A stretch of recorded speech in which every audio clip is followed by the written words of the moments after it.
Welcome everyone to the Geek Man Show. And actually it is called the Geek Tech Show, but of course this is my new name. Anyways, regardless of what you think of this name, I want you to subscribe to this channel if you did enjoy this review and of course all the other awesome contents that are included in this actual show. Regardless, today's video we're going to be focusing on this brand new camera that I just got. And let me unwrap this. You probably know what it is already from the title of the video, but here it is, upside down. This is the Sony and version, the latest one, the V1, whatever it stands for. So this is the brand new camera that just came out, and it has a brand new feature to this. It can really zoom in. Look at the size of this zoom. Imagine the possibilities that this zoom can actually give you, and versus having a humongous DSLR camera that you huggle to places and you walk around with it, you get tired and so on. There is nothing better than having a camera such as this. So let me go and examine it more in details. Putting my awesome sunglasses on. Now, why would you want to have a camera that is this small?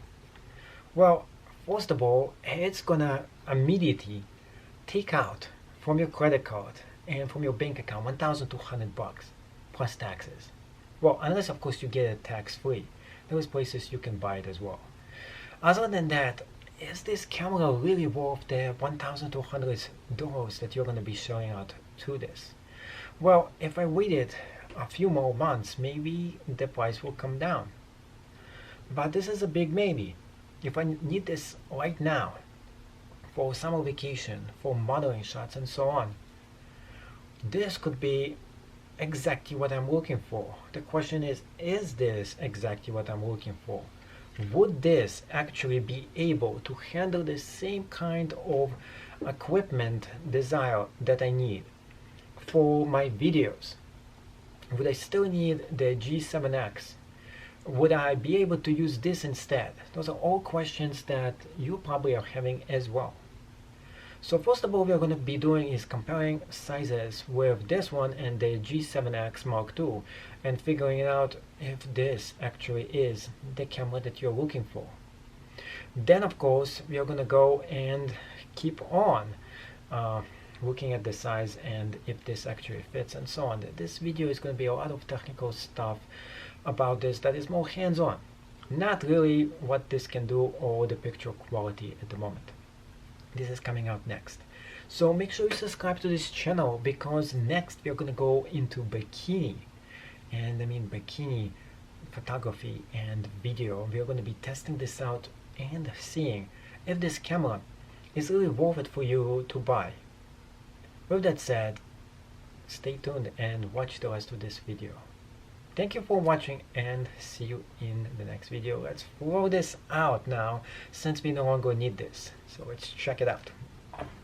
Just kidding. There's no way I'm going to be throwing $1,100 camera, because that's just not a smart thing for me to do. But of course accidents do happen. And oh no. So this is the unboxing part of the video.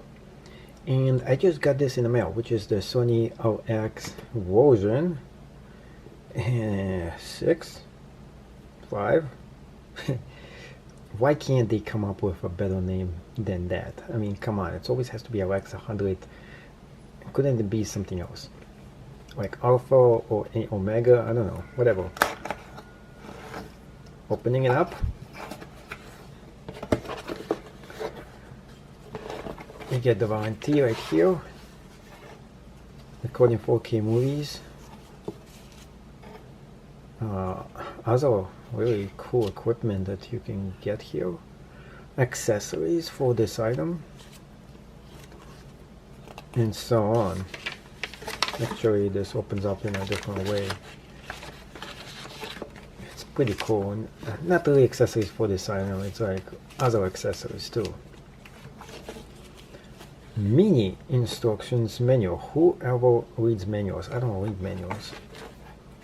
Bigger instruction manual?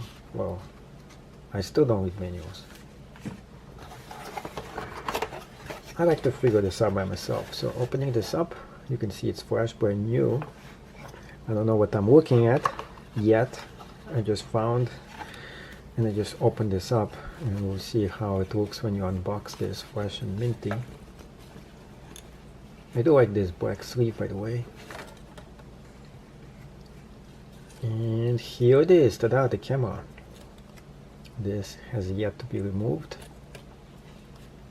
This is good for putting your own strap in here. I already smudged this, I can't believe this. I'll have to probably get a protective film for this.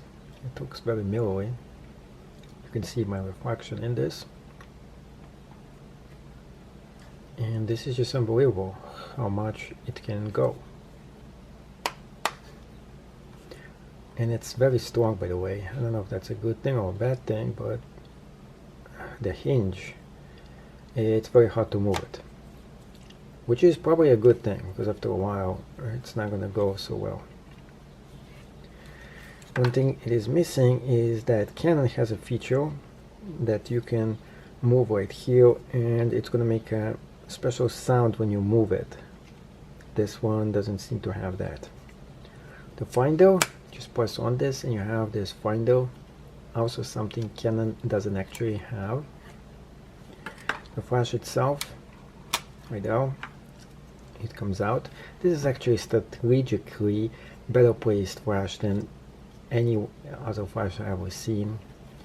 Just the way it is right above this, and it doesn't actually makes the picture too dark, unless you're of course zooming in. The battery is definitely off, it's not in here yet. Hopefully they will charge that for me before they sent it to me. Hopefully that is. This is a very nice thing here, by the way. I have yet to discover what it is. Oh, it's probably for your finger strap or something. Here's the battery. It only comes with one. Most of them do come with only one, so not surprised that here. And you put it right inside. Memory card right there. And for this price, they should give me a free memory card. It comes with a Sony adapter, and that's actually a good thing. Some of them don't come with a charger at all. And here it is. This is actually, I don't like this. I don't like this stick right here. I think it's an exclusive one to Sony. So if you ever lose this part, you'll be super sorry. Now that's what I was looking for. And unfortunately, I have to have my own charger. Not charger, but I have to have my own piece right here that goes right inside here, which is the memory card. At least Sony doesn't actually go and make you use their own memory cards, because that's what they used to do before. And that was a deal breaker for me for the longest time. Turning this on, it doesn't turn on. Oh, whoops, yes it did.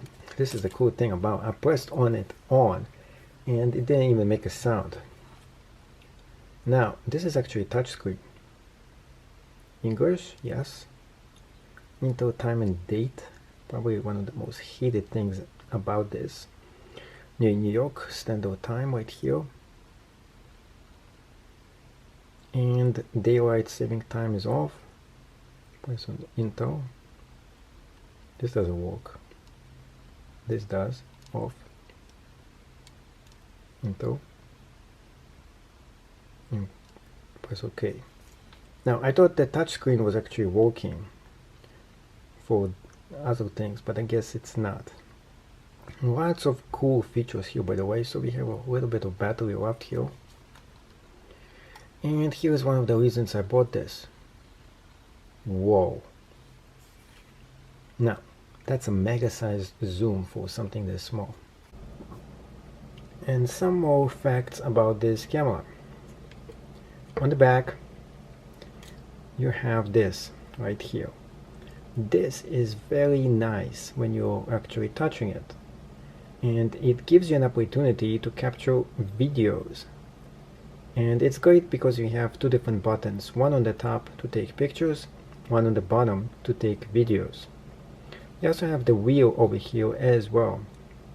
And the best part about this camera is the touchscreen now.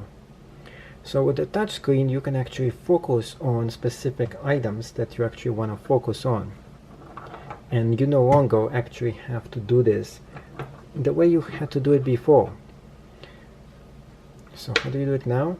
Well, if you have something you want to take a picture of, you can just use your finger and try to focus on it with that. So this is a great new way to do this. Unfortunately, it's not as good as the Canon one. So it takes you a little bit of a hard way to press on it. Maybe that's a good thing because you don't accidentally just click on it and, well, it still does it. So even if you a little bit just press on it, it will still focus somewhere else. Now this is a game changer for some people, because if you want to focus on something that, let's say, is over there, just press on this and it focuses for you, versus just trying to press on it, get it exactly in the right location, press on it again, focus on it, and then snap the image. This actually makes it much faster and easier for you to do. So this is actually a very good tool, and I wish Sony actually made this available before that. One of the most annoying thing about this camera is actually the charger itself. So if you need to charge this camera, you have to constantly do the same exact thing, which is take this cable, stick it right here, and you know, the funny thing is that you don't know which side is the one that goes in there because it looks so similar. And putting it too many times in the wrong side would definitely mess this up for real. So be careful with that. If it doesn't go in, don't force it in there. And then you just plug this in and you charge it with the camera. This is not the preferred way for me to charge this.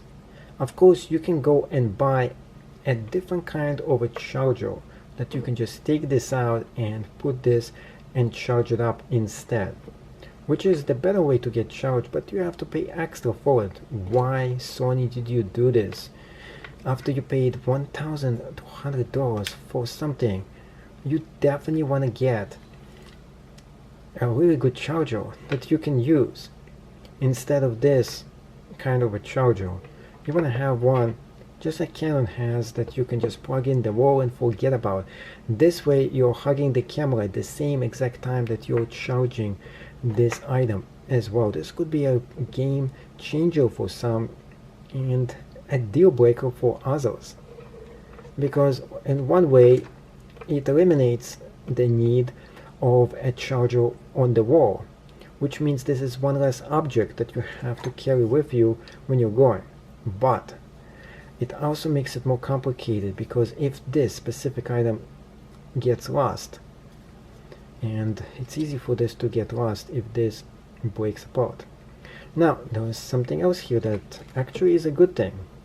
So you can potentially just plug this into your computer, and you really don't even need this part at all for this to charge. But then again, this is the weakest part of this whole system, because if you don't have this part on you and you lose this accidentally, this cable, now you have to have a different kind of a charger to charge your camera.